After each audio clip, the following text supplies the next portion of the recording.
In this video, we'll learn how to format abbreviations, physical mailing addresses, and more. Sometimes you'll need to abbreviate something, and when you need to do that, you want to use the abbreviation element or ABBR tag, which represents an abbreviation for an acronym. So let's type out a sentence.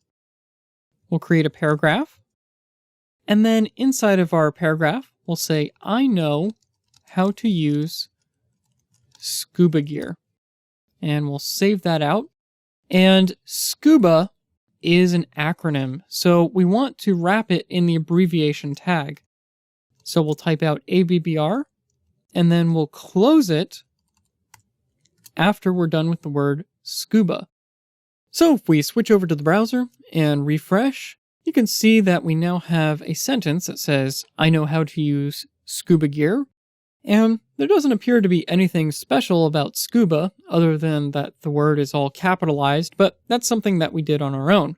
So the ABBR tag by itself is really just for semantics.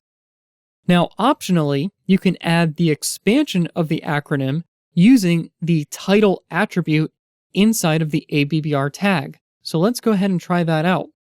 We'll switch back to our text editor.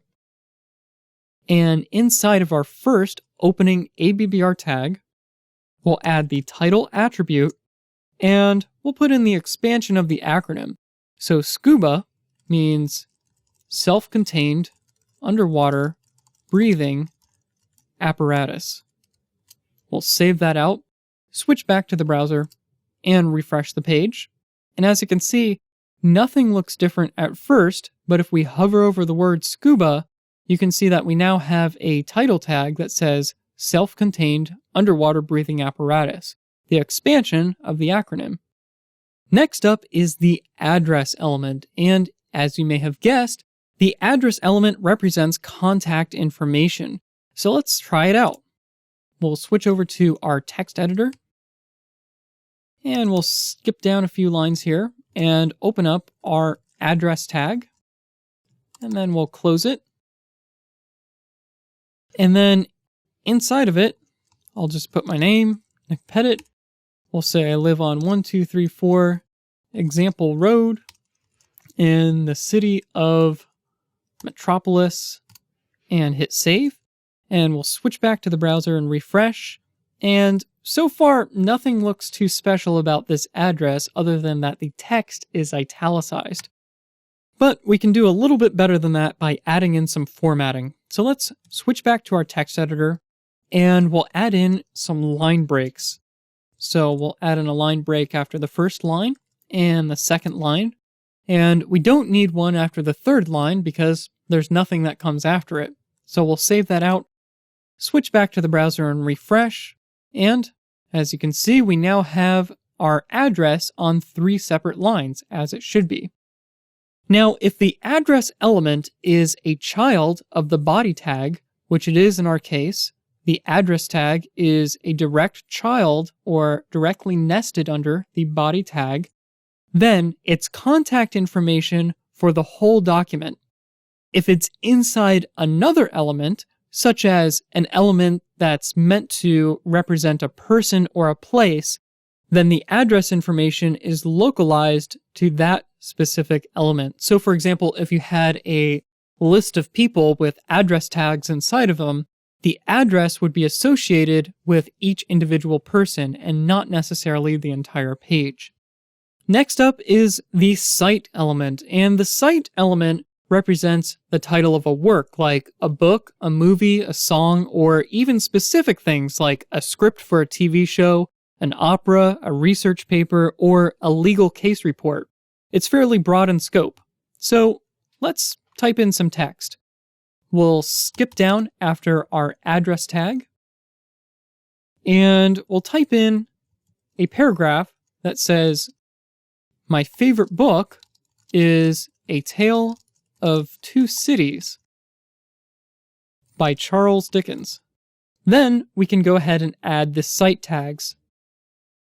So around the title of the book, A Tale of Two Cities, we'll open up our cite tag, and then we'll close our cite tag.